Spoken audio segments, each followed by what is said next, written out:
Hey, hi, thanks for stopping by for another bedtime vlog. I'm Angel. I was listening to a book by Brene Brown, one of my favorite recent authors. My favorite authors recently, that's what I meant. Her book, very recent book called Dare to Lead, is resonating with me a lot. And a quote that she said in that book, I don't think it was actually, I think she was quoting someone else and I can't remember who. But the quote is something to the effect of, people believe they deserve their shame. They don't believe they deserve their humiliation.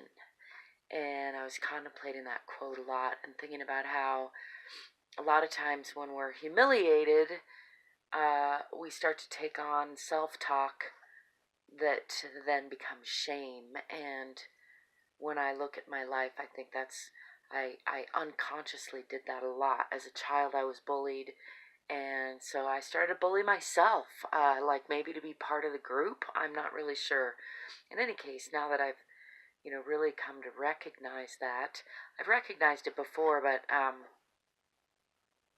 hadn't been thinking of it as shame until just recently, listening to Brene Brown in this book and in some of her other work.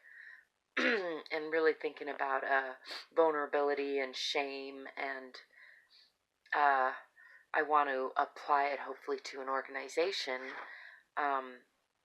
Before I can really do that, I am grateful that I'm able to address a lot of that in myself and my own relationships. And I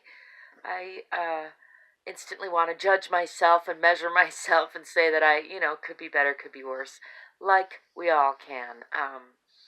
I love that people like Brene Brown are bringing up the conversation, and she's not the only one for sure. And there's a few others I've run into even recently. Elizabeth Gilbert comes to mind.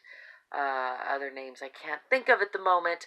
I would like to, I hope to, I aspire to join that team of authors and speakers who are propagating that message of it's okay to be vulnerable. In fact, it's the only way we grow, to trust each other, to take a chance, to be honest with yourself and each other. And sometimes it'll hurt, and sometimes people will betray you, but it's the way forward. And it's the alternative is just stagnation and death and decay and terrible relationships. So I hope you're on board, as I certainly am, with more communication, more vulnerability. And that's not like oversharing kind of vulnerability, which was a good point she made for me. Good for me to think about, because I think I definitely, not just I think, I know I've tended and may still tend to overshare, thinking that that's me being vulnerable. And there's an aspect of it that's me trying to be authentic and vulnerable, but I can see how more vulnerable than that is to hold space for myself when I'm feeling upset, and to say to other people, hey, can we have a conversation about this? And then dive into that conversation, still holding calm, kind space, and also being willing to confront the difficult questions, say the difficult things.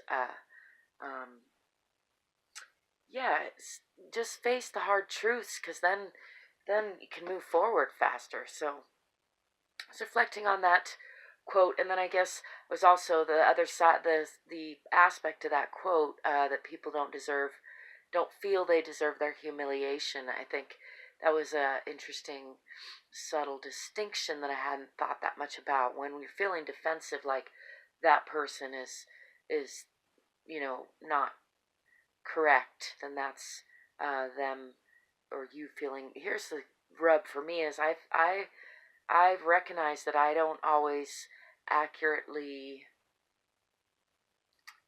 I'm having trouble finding the right words.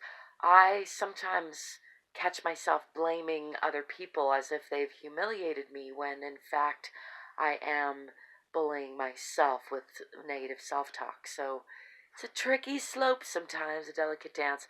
Just talking out loud, talking my way through it. I hope maybe it helps somebody. I know I'm not alone in all of this, and you are not alone in whatever you're going through. And if you want to share any of that in the comments, I sure would love that. I appreciate you being here.